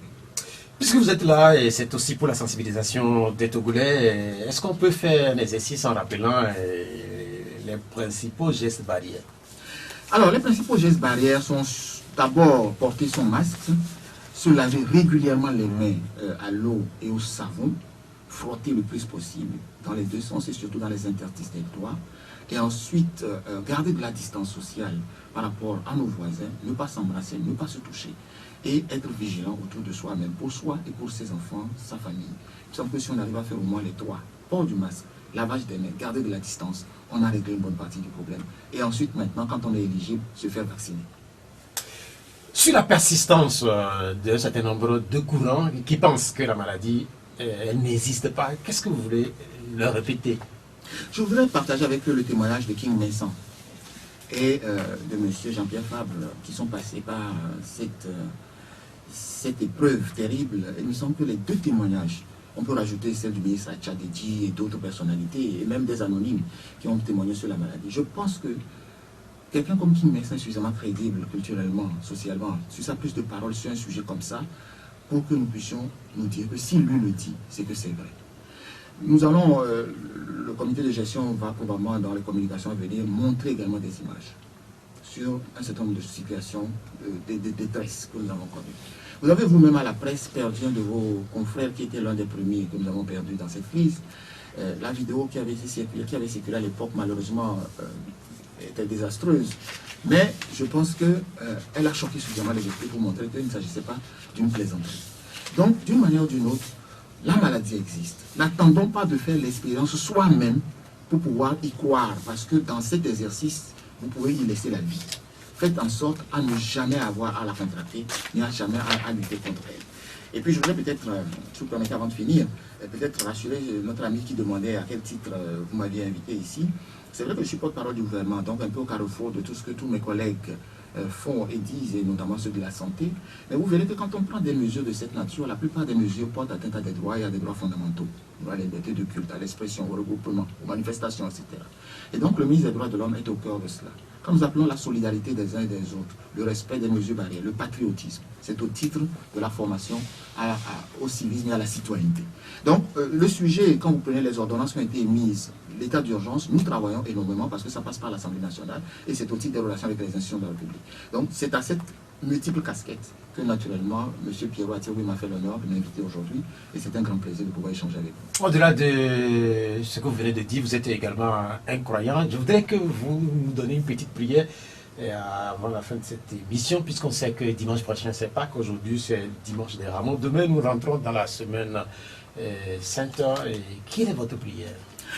Alors, sans faire de prosélytisme, je suis chrétien effectivement et l'État togolais est laïque, mais la laïcité dans l'État togolais, c'est la promotion de toutes les religions. Vous me permettez donc de dire ici, en 2 mots, quelques prières.